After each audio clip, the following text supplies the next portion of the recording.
Shall praise the Lord. Praise the Lord. Shall praise the Lord. Praise the In Jesus' name, I would like to greet the ministers and their wives, the lovely brethren, visitors online, people online. I greet you in the mighty name of Jesus. Praise the Lord. I kind of find out a little bit late that I would be the speaker, but 1 Samuel and 1 Kings 19 was on my mind. I read this scripture before, and I was looking at it. I was looking at the scripture, and while I was reading it, that God called Samuel as a child, I was looking at it, and Eli was there as I'm not sure if he was a priest or something. Yeah, he was a priest, and Eli was a priest. God, he knew God's voice, but I was looking at it that at some point he wasn't hearing God's voice. Why God have to talk to Samuel? Because if we know the story of what Eli's sons were doing, they were doing so many wrongs. That means that in the church, somebody at some point, some people weren't listening to God's voice. Why he had to call Samuel?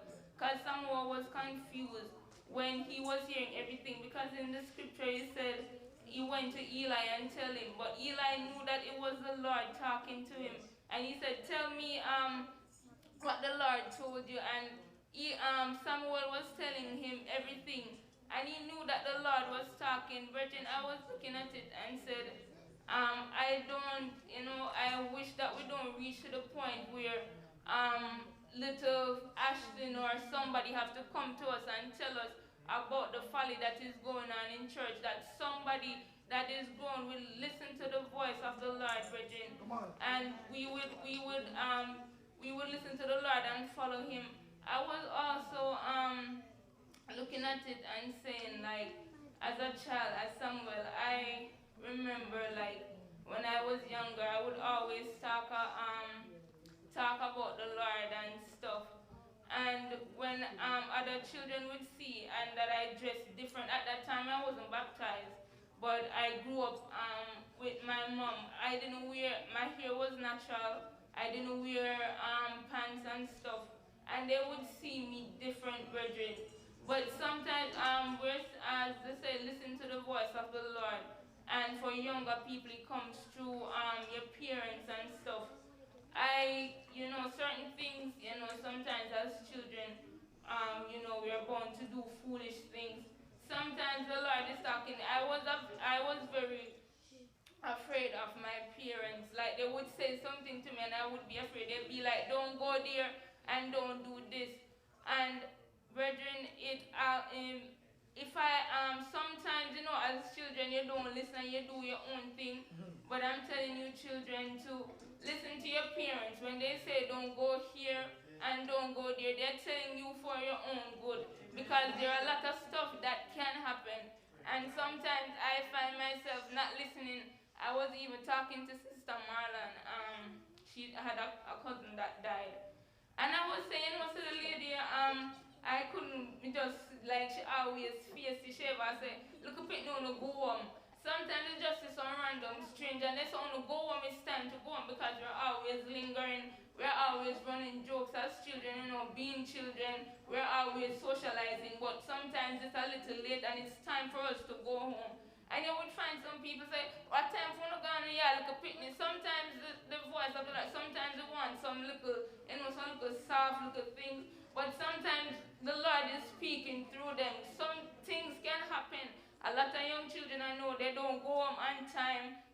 They're out late doing all kind of stuff, and things do happen to them. So I'm asking the young children to listen to your parents and stuff, that when everything, if we listen, things won't go bad. Because I see a lot of young people, things are happening. And I was also looking at the social media, and this girl where her mom told her to not, break up with her boyfriend. And she said, no, leave me alone. And it ended up that the boyfriend ended up shooting her, and also her baby died.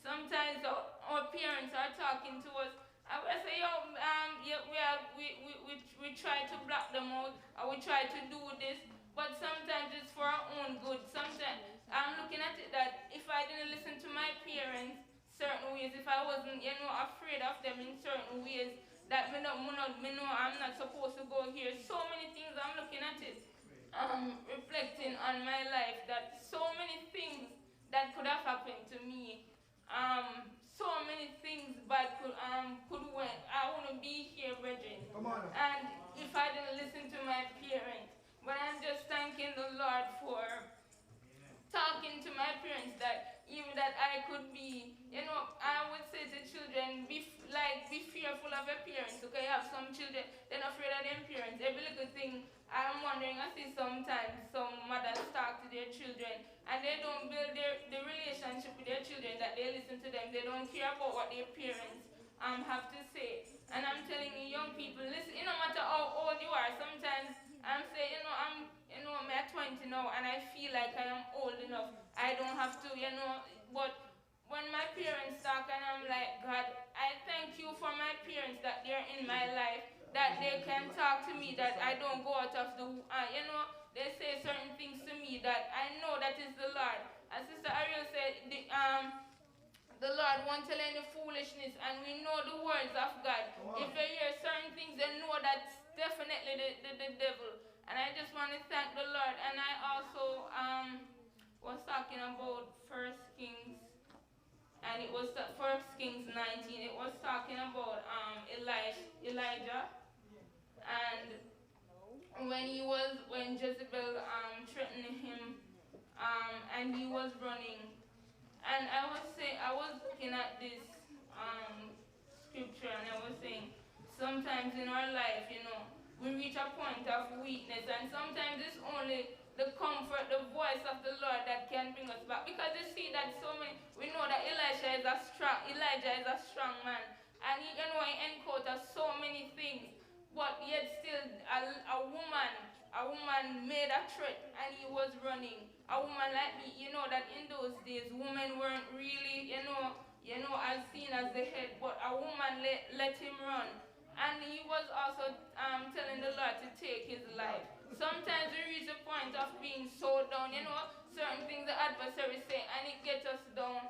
But the Lord is there even me, I'm looking at it and saying, sometimes you reach a point in your life, it's just to draw closer to God, that you can know his voice, that he can bring you back from a place where the adversary, because you see where this drove Elijah into a fear, he got weak. And even though he encountered so many things, brethren, there's a point of our life where we should listen to the voice of the Lord and know that, because you see that he had a great journey. And every time you see in 1 Kings, anytime we have a great journey, the devil always come in the midst to do something to discourage us, to just throw us off track. But it's for us to, that listen to the voice of the Lord, get to know his voice, that any little thing, the weakness, the thing that the adversary is trying to put in our way, that we would listen to the voice of the Lord, that he can bring us back from that. Because sometimes, not sometimes, our purpose is to help others. You see right here that Elijah got Elisha. He was there to bring up the young one. So if he didn't listen to the voice where God could bring him back from that weakness, he would be afraid and wouldn't get to go on this great journey. I just want, brethren, I just want you to pray for me, that I would get to know the voice of the Lord. Like, I really want to know. I'm here standing talking about it, brethren, but I really want to know the voice of the Lord. I ask that you pray for me, and I do the same. Holy is